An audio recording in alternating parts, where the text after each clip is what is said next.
भरत गोगावले यांना परमिशन द्यावी महाराष्ट्र सरकारनं अशी मागणी केलेली आहे उदय सामंत यांनी. काय वाटतं? उदय सावंतजी यांची मागणी योग्य आहे. श्री भरत गोगावले अतिशय सिनियर आमदार आहे, ते मंत्री आहे, त्या जिल्ह्यात शिवसेनेचे 3 आमदार आहे. त्यामुळे माननीय उदय सावंत यांनी केलेली मागणी योग्य आहे व त्यांच्या मागणीला आमचा सर्वांचा पाठिंबा.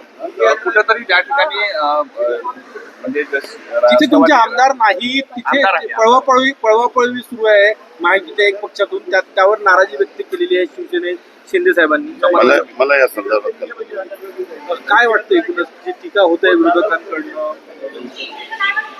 मला कुठल्या प्रश्न संदर्भात आपण ज्या ठिकाणी महायुतीचे समन्वय समितीची बैठक झाली त्या ठिकाणी अनेक ठिकाणी जिथे शिंदे सेनेचे आमदार आहे त्या ठिकाणी राष्ट्रवादी असो की भाजप असो विरोधी पक्षातील लोकांना घेतात, त्यामुळे कुठेतरी जे आहे नाराजी व्यक्त केली जात आहे.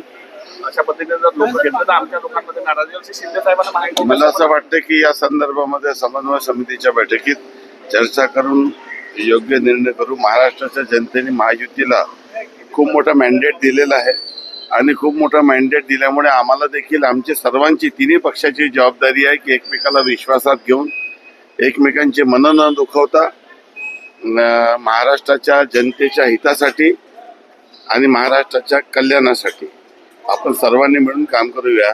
एकमेकांचे मन दुखील अशी कुठली कृती कुठल्याही पक्षांनी करू नये असं माझं एक कार्यकर्ता म्हणून मत. ओबीसीना 27% आरक्षण मिळणार स्थानिक स्वराज्य संस्थांमध्ये. ते तर आपल्या सर्वांना कल्पना आहे की ओबीसी मंत्रालय केव्हा स्थापन झालं आणि ओबीसीचं आरक्षण कोणी घालवलं आणि ओबीसीचं आरक्षण कोणी मिळून दिलं आणि योग्य बाजू न्यायालयात कोणी मांडली, त्यामुळे ओबीसीला न्याय मिळाला.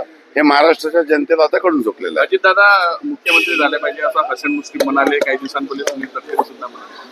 प्रत्येकाला त्यांच्या पक्षाचा नेता मुख्यमंत्री झाला पाहिजे असं वाटते, त्यात काही गैर नाही आणि ही मागणी कुठल्याही पक्षाच्या कार्यकर्त्यांनी करणं. राज ठाकरे म्हणतात की आम्ही सत्तेत येऊ मुंबईमध्ये, दोन्ही भाऊ आम्ही एकत्र राहू, युतीचे संकेत. पहिले युती तर करून द्या, मग नंतर पाहू. त्यांची युती होऊ द्या पहिले, मग पाहू. 20 वर्षानंतर आम्ही एकत्र आलो असे वेगळे का झाले होते याचा अभ्यास करावा पहिले.